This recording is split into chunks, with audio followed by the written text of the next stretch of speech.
Well, hello everybody. I finally got my turkey thawed out. And everybody had been wanting to know how I did my turkey. I don't stuff my turkey for one. I like stuffing mix. And I usually just fix it in my stuffing in a separate pan.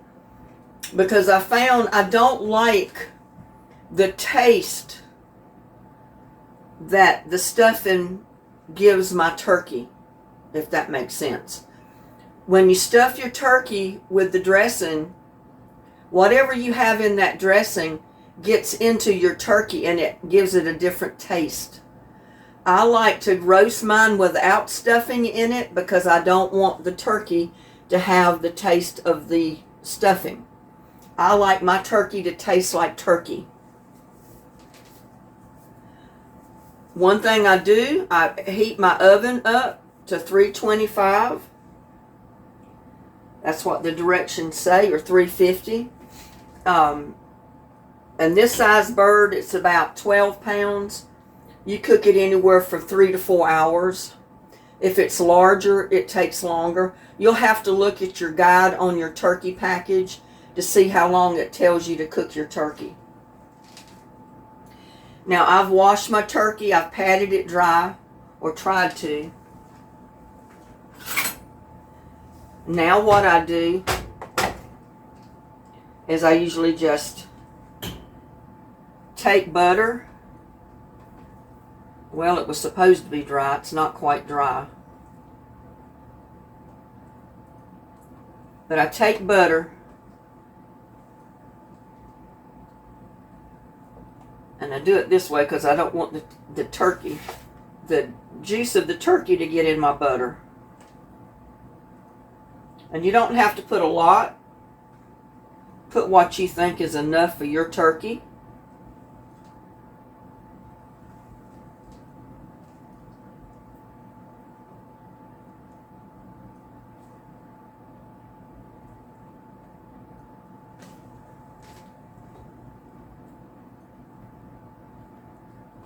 Because that butter is going to get in the drippings. And then we're going to baste it with that later.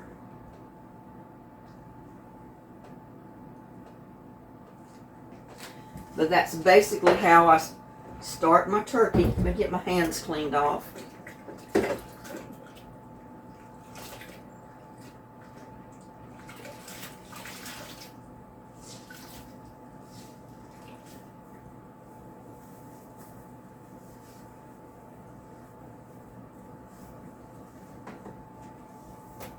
Now you can cook your turkey neck.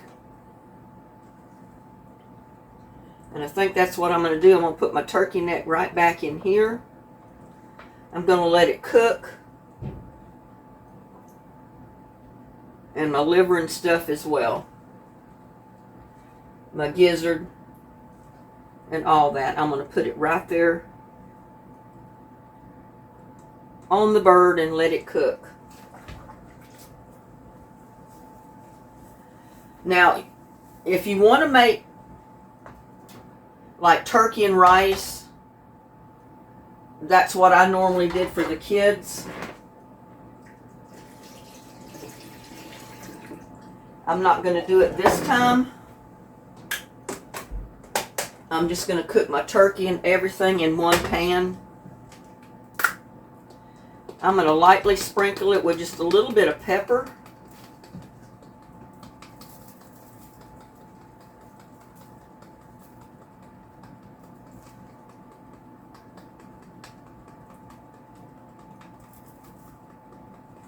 And again, you'll say that, well, all of that's just going to melt off with your butter.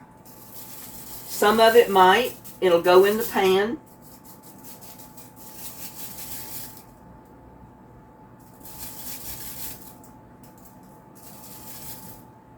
And then when you baste it, you're reusing it. So that's all I do to my turkey. I mean, I don't do anything fancy. Like I said, I don't stuff my turkey. I just never cared for it to be stuffed. I'd rather have my dressing in a separate pan. I have a roasting pan, but what I prefer to do, because turkeys usually put out so much liquid, I like the deeper pan, like these aluminum pans. That way I don't worry about any of it falling over. And I get the cheapie from Dollar Tree, and I've got my flat cookie sheet underneath. And that's just to stabilize the pan. Because you know these aluminum pans are kind of flimsy. And you can't hold on to the edge and pick it up. Not unless you get one that has the rack and everything, the handles on it. But this came from Dollar Tree. I paid $1.25 or so for my pan. I like to use it because I can fix my gravy right in the pan. And then there's no fuss. I just get everything out of the pan, I wad it up, and I put it in the garbage, and that's my cleanup. So you know me, I'm all for quick and easy. So that's the way I do it. It's been getting a little warm in here. But anyway, I'm going to go ahead and put my turkey in there. It's got to cook for 3 to 4 hours. So I'm going to go ahead and get my turkey in the oven. And I did move the rack down some because I didn't want it at the very top of the oven.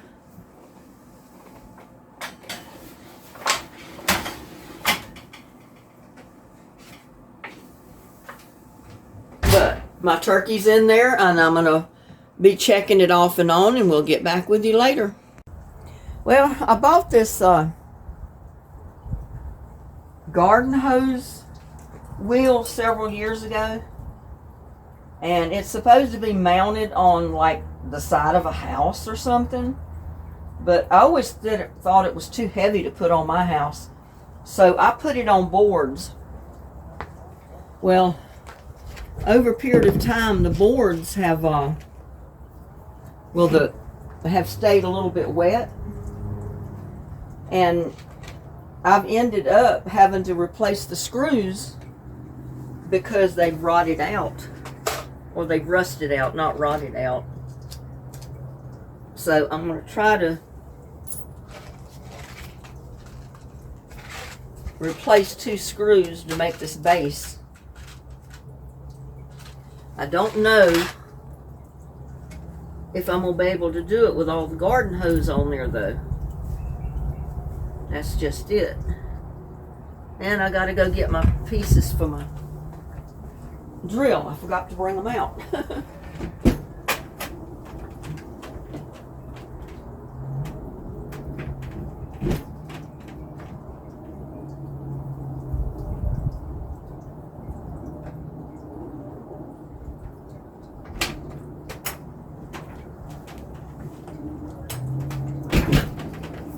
Definitely need to put a little drill bit in there to be able to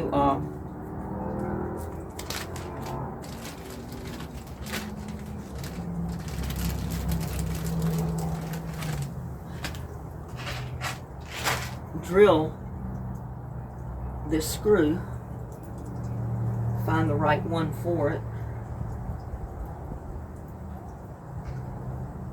I think that one's it.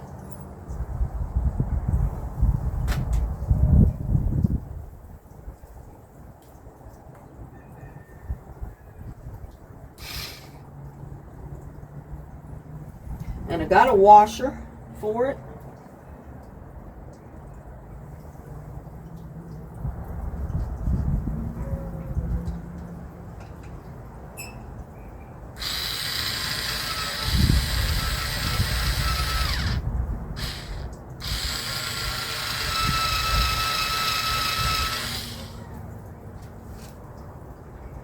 Well, it's kind of hard to do it with the garden hose in there.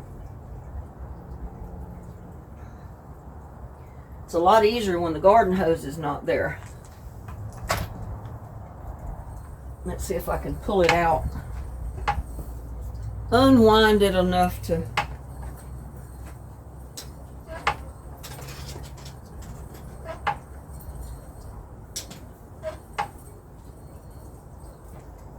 get to the screw, or the hole to where I can get that screw in there.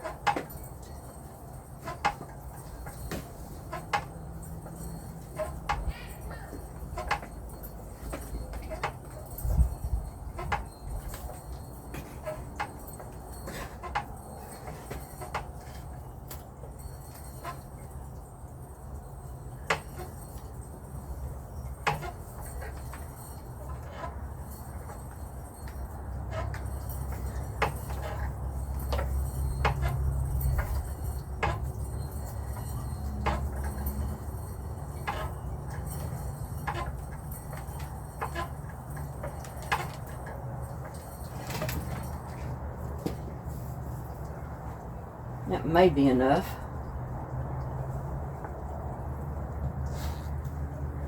And I may have to go get a different type of screw. I don't know. Because I don't think what I got is a wood screw.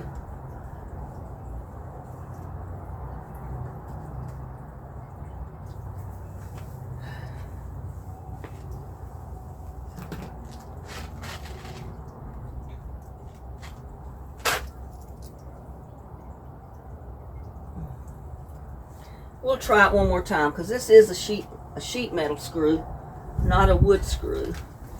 So it may not work.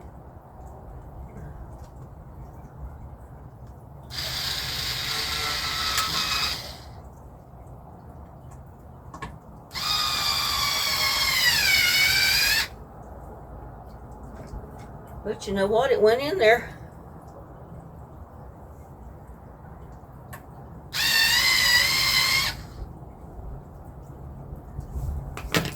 Get another one out.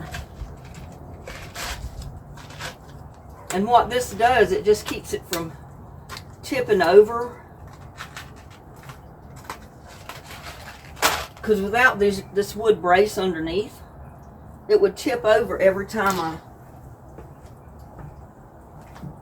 tried to pull the hose out or wind it in.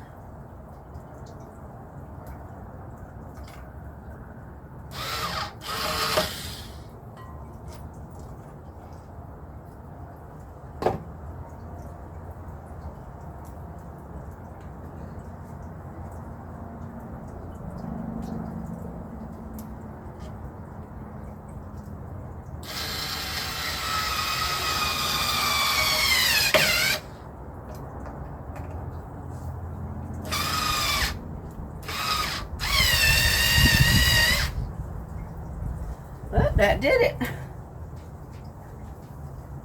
This is the handiest little drill. It's a little cordless drill that I bought years ago at Walmart. It was on sale. And all you do is plug it in. I've got a cord to plug it in to charge it. And it's got all your little bits with it. I've used it. Anytime that I can use the small drill, I do, instead of having to use the big one.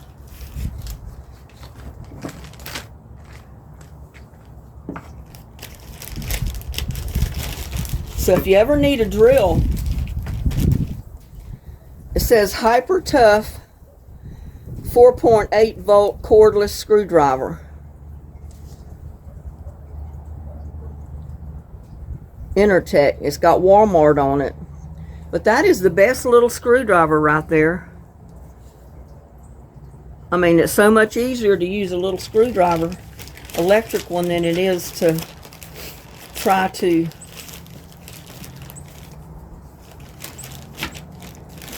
put screws in by hand, that's for sure.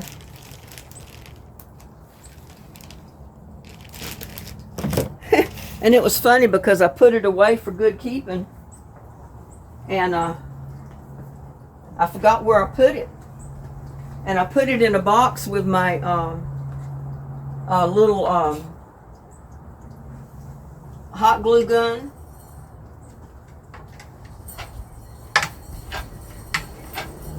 and some other little things that, you know, I use in the house, because I didn't want to have to take it out and put it in the shed.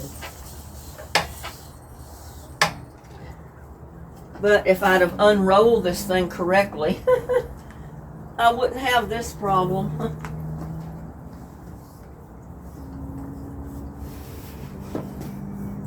Because it's trying to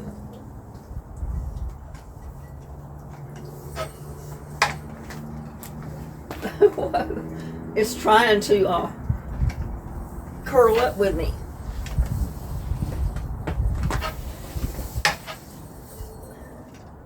Look at that.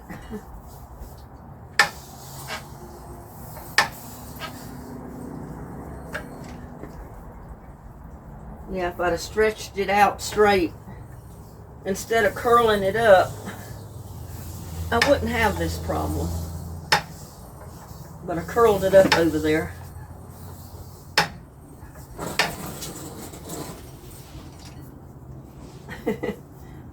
Oh well, it'll still do it.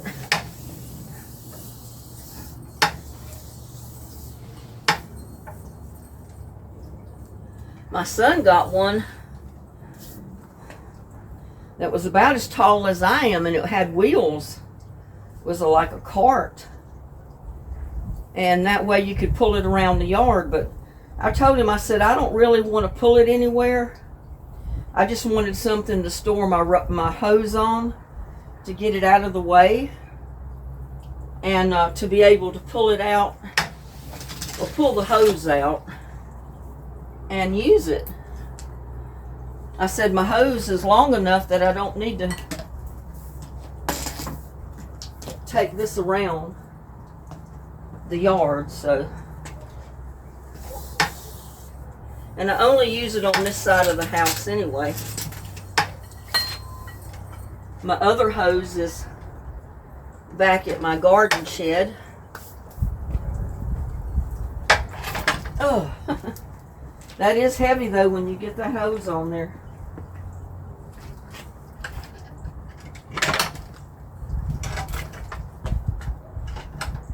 Now it will not tip over when I pull my garden hose out to use it. It doesn't tip over with me. I tried it without the boards under it to give it feet. It'd tip over every time. And this is the only thing I could come up with, because your boards have to be longer than the base of this wheel, to where when you pull on the hose, you know, you pull on this hose, when it tries to come forward, the boards out front's going to stop it. And the same way with the back. I didn't cut the boards off, I just left them. But it's been a game changer for me to be able to use that. So while my turkey was cooking, I wanted to come out here and show you this. I thought it was kind of neat. Well, I took my turkey out to see if I can baste it a little bit. A little bit hot.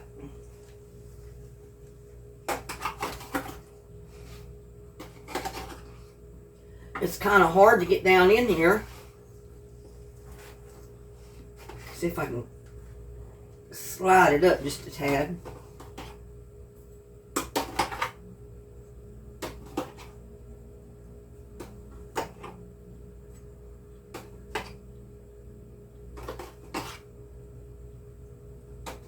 And I baste it with its own juices. I don't do anything fancy.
Now I'm going to just pop it right back in the oven, and it's got to cook a little bit more.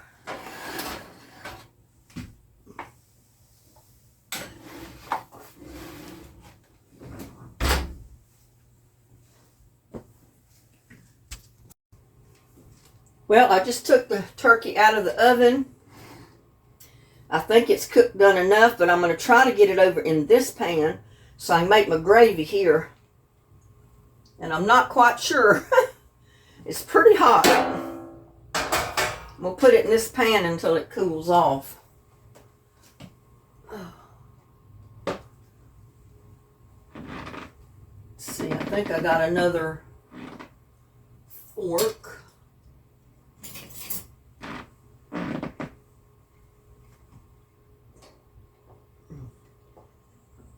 Best way I know to do this is just like stab it through the carcass and try to pick it up.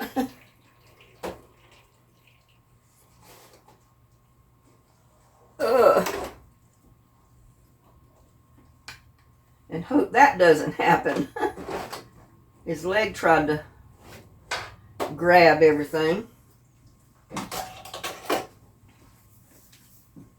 I'm going to push my turkey back to the back. I'm going to come over here and show you how I fix my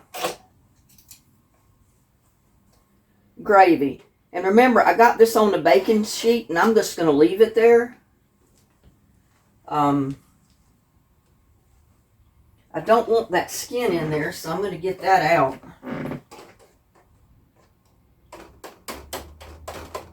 I mean, if it's a little bit of the, well, I don't think that is skin. That's just a little bit of the stuff that come out of the turkey.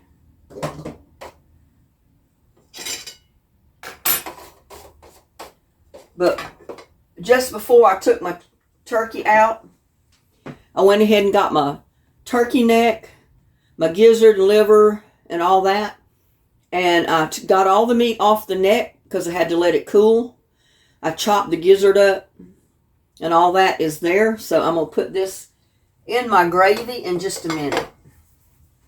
But first, what we're going to do is heat our pan up.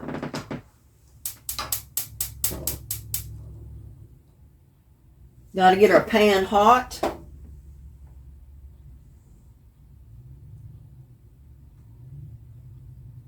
And that much of drippings from the turkey is going to fix quite a bit of gravy for us.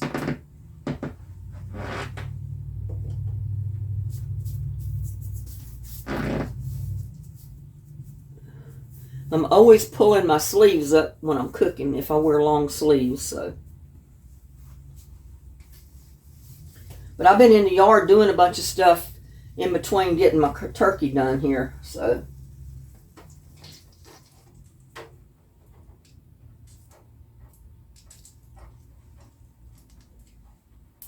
I'm going to sprinkle in some flour.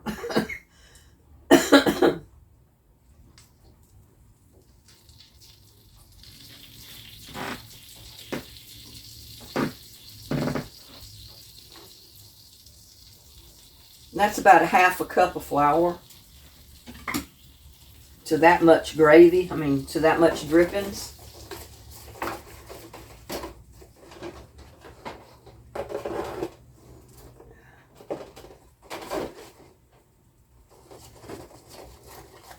And I'm just going to keep stirring it until it starts to brown a little bit.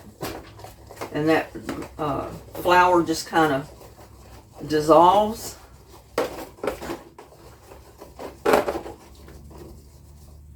And I think I need to use a spoon instead of the fork, because the fork keeps grabbing on it.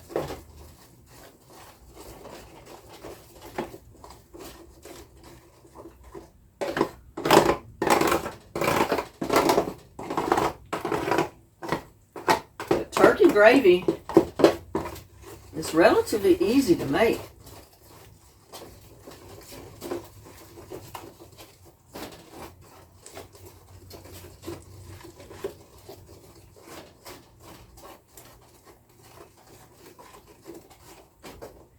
I'm going to add just a little bit of garlic salt because I love garlic salt in mine. Or just plain garlic.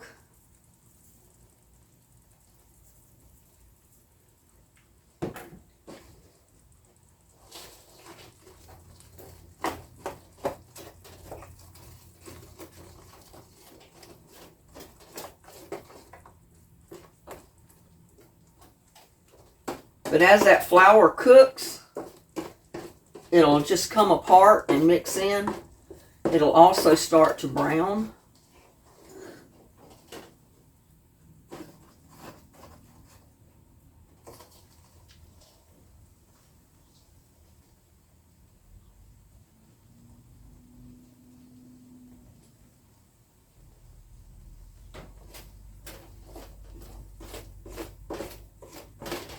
Just stir it occasionally so it doesn't burn. You want it to brown, but you don't want it to burn.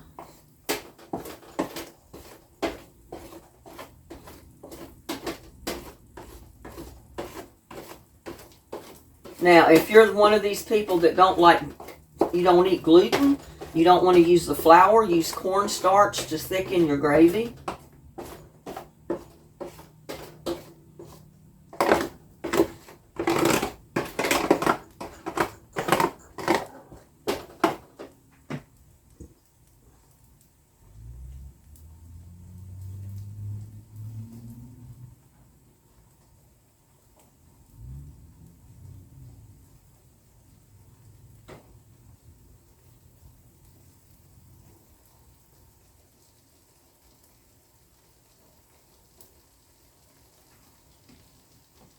Because you want that flour to cook a little bit. You don't want raw flour. You want it to cook a little bit. Because you don't want the flour taste.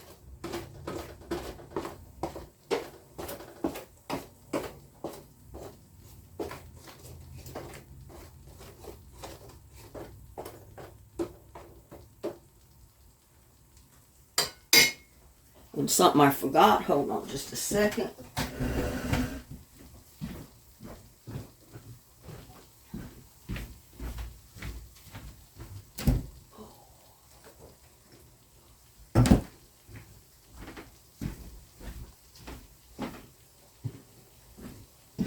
Now you can add this or not, it's up to you. And I usually put just a tiny bit of chicken bouillon in mine. I know we had chicken stock, but I'm going to put just a little bit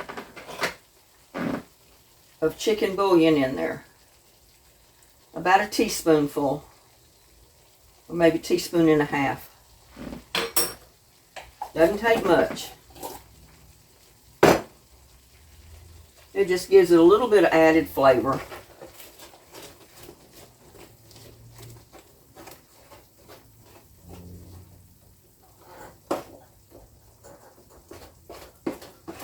You can see that flour starting to brown in the bottom of the pan. That's what you want it to do.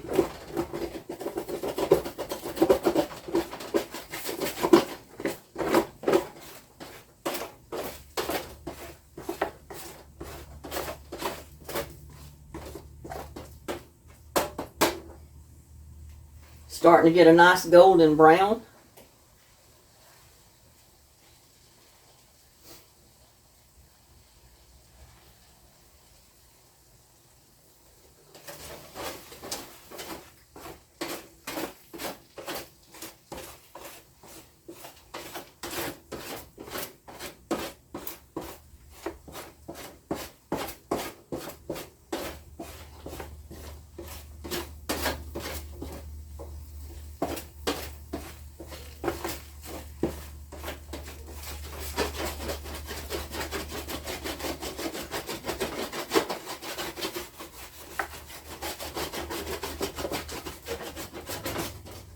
But it's browning, so I'm scratching it off of the pan with my spoon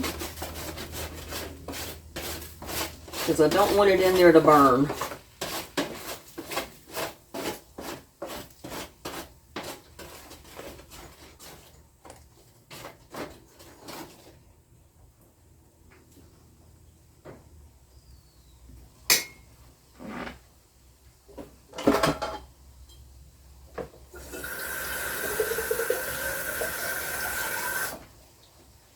And now, if you didn't add your chicken bouillon, if you have chicken stock, you can add chicken stock, but I put bouillon in there, so I'm going to add water.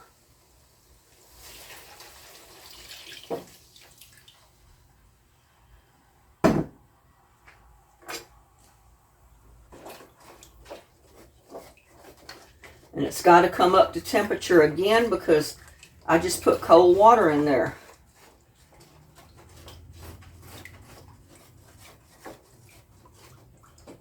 And what I'm going to do at this point is I'm going to add my giblets, the meat I pulled off the turkey neck.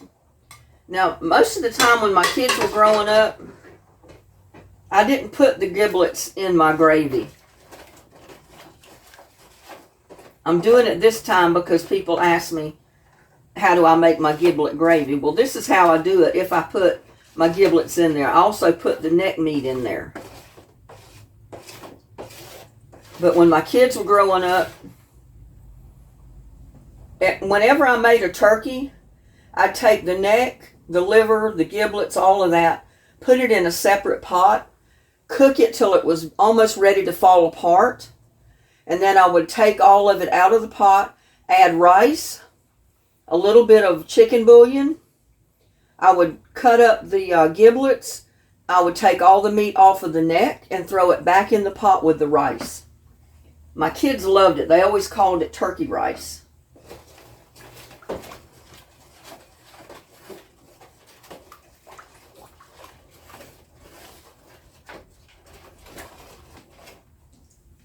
Now at this point, I'm also going to add just a tiny bit of kitchen bouquet. You don't have to add this. It's up to you. I'm going to put about a teaspoon in there.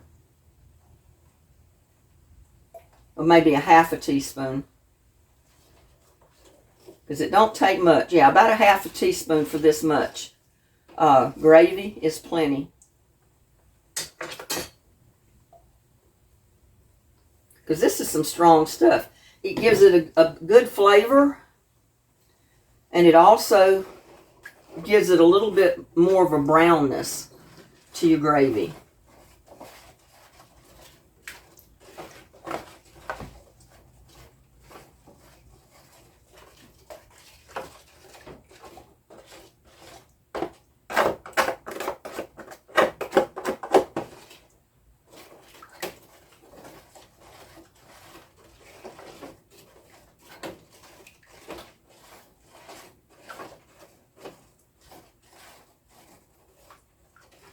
And you just want that to simmer just a little bit.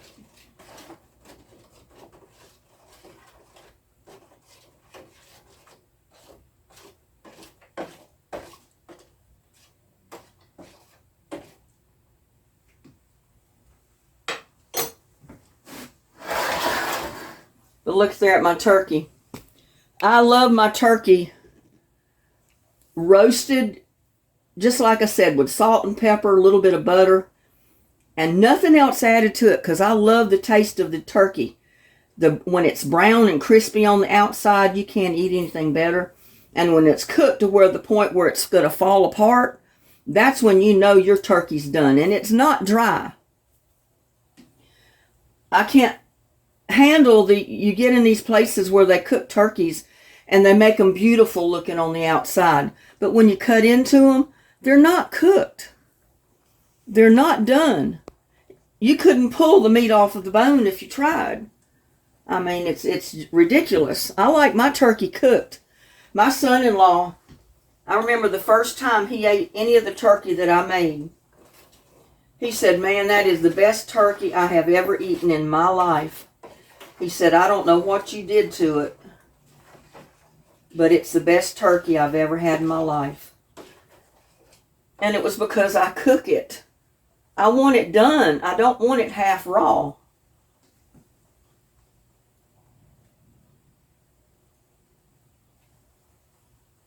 But see, you got nice gravy. And you got the giblets in there. And you got a little bit of the turkey meat from the neck. It makes a good gravy.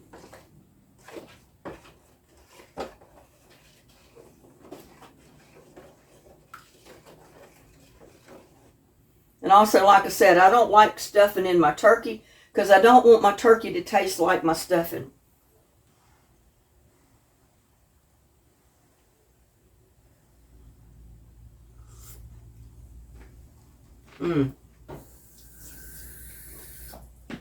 That is good, y'all.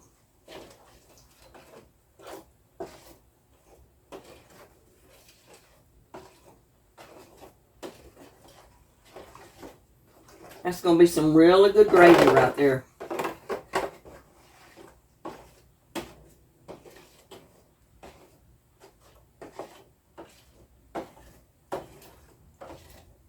Sometimes the simplest way is the best. And I found my turkey's better if it's cooked till it's done. I don't want half raw turkey.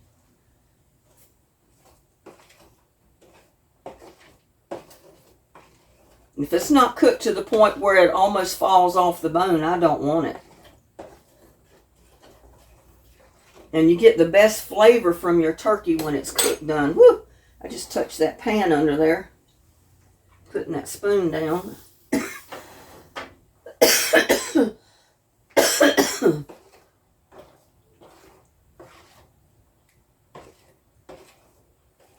Yeah, but I'm just going to simmer this just a little bit more, and we got turkey, giblet gravy, and we got roasted turkey.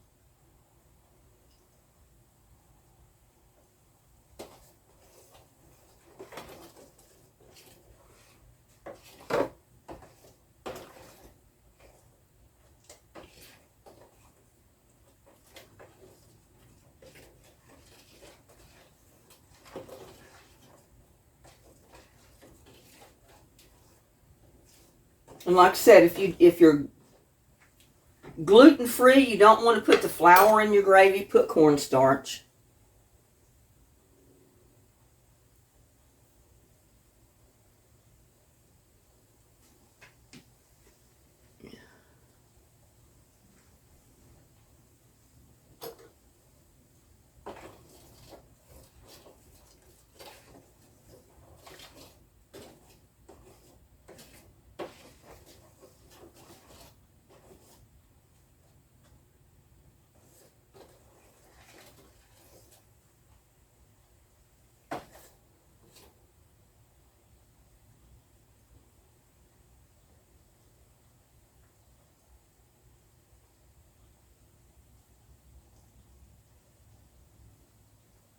And the reason I'm letting it simmer is letting all the flavors go together. You know, the roastiness off of the gizzards and the stuff and the neck can blend into the gravy, and the gravy can blend into the little bits of giblets that's in there. So all the way around, it's going to make it really good.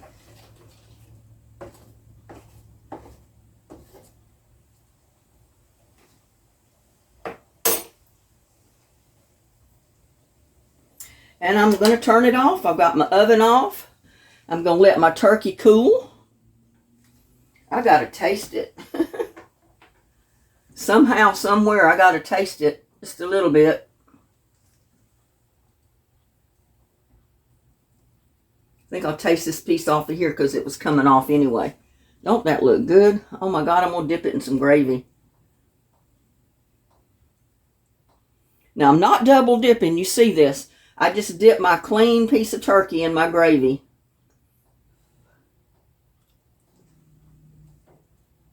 Oh my God. That is so good.